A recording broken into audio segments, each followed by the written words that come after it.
So I want to talk all about this question comes up, and I was asked to me about what does it mean to work as a medium and what does it mean to be a medium?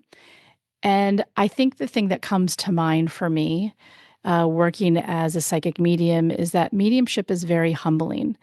We have to step out of the space of being right or feeling that we can't get it wrong.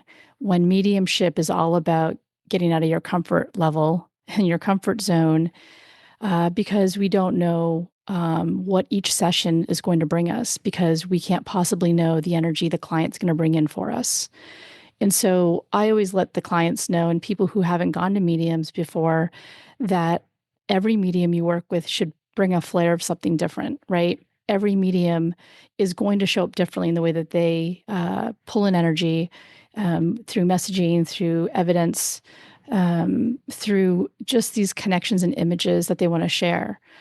I had some clients the other day that came in, and when I say, mediumship is humbling, I mean that in a way that for myself and for many mediums, we have to be okay with getting a lot of no's and not having that validation from the sitter, and really strengthening your resolve and letting go of ego, that we're probably going to get more no's than we do the yeses. But when we get the yeses, they tend to be very powerful, and really connecting. And I find even that when we are getting the no's from a client that doesn't make sense what we're sharing with them, it's not necessarily that we're not picking up the right information or the messages for them. We just don't understand how to connect it.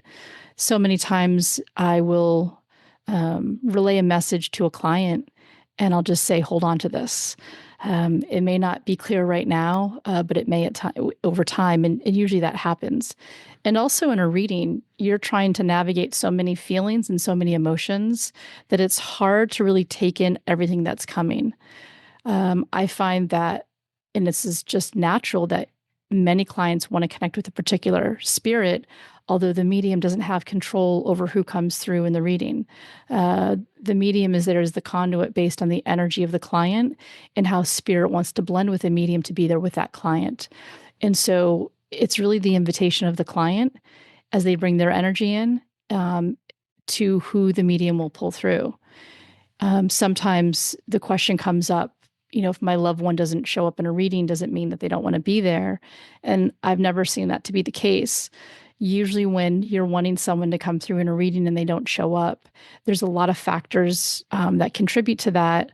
One of the biggest ones I find is that when a sitter's coming in or a client coming in and they're holding on to a lot of grief, that grief acts as a really big barrier. And I don't want to say that for anybody to feel bad because they're holding on to that grief. It's just a very dense energy that is difficult at times for spirit to come through and to want to blend. And that grief and that sadness the client is feeling, we have to honor. And so many times when a loved one does pass, it's really important to have some time pass by. The grief never ends, but the heaviness and the sadness of the event just happening can really keep can create this wall of not allowing energy to come through in messages, in really having that beautiful mediumship connection with your loved one. So sometimes it's very important to let some time pass, to let us sit with the grief and process that energy. And I find too that, mediumship is a lot like Morse codes. Morse code, the medium is using their own point of reference for understanding the symbolism and the messages that spirit's giving to the medium to relay to the sitter. So that's why not every medium is going to get the exact messages, or mediums are not going to work in the same way, because every medium's point of reference in their life experience will filter the way that they receive information from spirit, and the person they're working with. So there's so many factors that go into being a medium. And I think one of the biggest ones is just allowing yourself to not always hit the nail on the head. I think the beautiful thing about mediumship is being in the presence with the individual and allowing to come through whatever comes through, and knowing that there is, consciousness survives that physical death, and that they are here with us at all times. I find, interestingly enough, that spirit will always show me something that somebody's just done, whether it's something that they just had a family event, they're about to renovate a bedroom, they're going to plan an event or a family gathering. Spirit for me will show things that are kind of current to let the sitter know that they are still here very much in everyday life. They're watching major milestones and life events happening. Um, and sometimes spirit just comes in and wants to try to relay a message. And as the medium, it can be difficult because if the sitter's not understanding information that you're getting as you're relaying, I have to let that information go by the wayside. And if it's important, the spirit will circle it back to me. For instance, I had some clients here the other day, and spirit, I had a father energy here who passed and kept showing me issues with the head, something going on with the head, areas around the head around his passing. And they confirmed why I was seeing that. But the father kept showing me building something, like he was building a box, just kept building something with wood. And he wanted to show me something that had a lot of meaning, but he kept putting like a plaque on it. And so I said, do you have something from your father that you would understand around a box? And maybe there's a plaque on it or his name, anything that would have been passed down for you. And they just couldn't take that. He wasn't a builder. He didn't build things. He wasn't an architect. So I was going on to more messages came through, and the image came right in again. And what happens is spirit will come towards me like a pressure. It's not like a bad pressure. It's just, I feel them here. Like, somebody just walked into the room and he was right by my side. And so he came in again. And in my mind's eye and my clairvoyance, I could see this like box being built, like wood stacking up. And it was like just creating this like box or structure. And I said again, I'm like, do you understand anything around a box? And so for me, I was thinking a box that you might have in your house.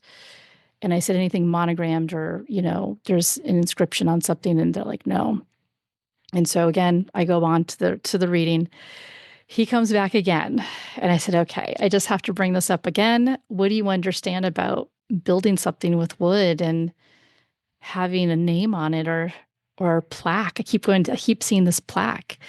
And all of a sudden the client just looked at me and she said, this has got to be it. And so she shared with me that her father was on the school building committee, and he was in charge of building schools. And he said to her that he always wanted to have his name on a plaque on one of the buildings. And so once she shared that with me, like the release of the energy left, and I could tell that it was being acknowledged. But again, it was through my own lens and my own filter of what he was trying to show me. And so I don't, doing this work for so long, we are shown and taught things every day. What you think it is, it's not. And being very general and open to that understanding and that interpretation. Because if not, I would have missed why he was coming in. She may have gotten it at some point. I would have never known.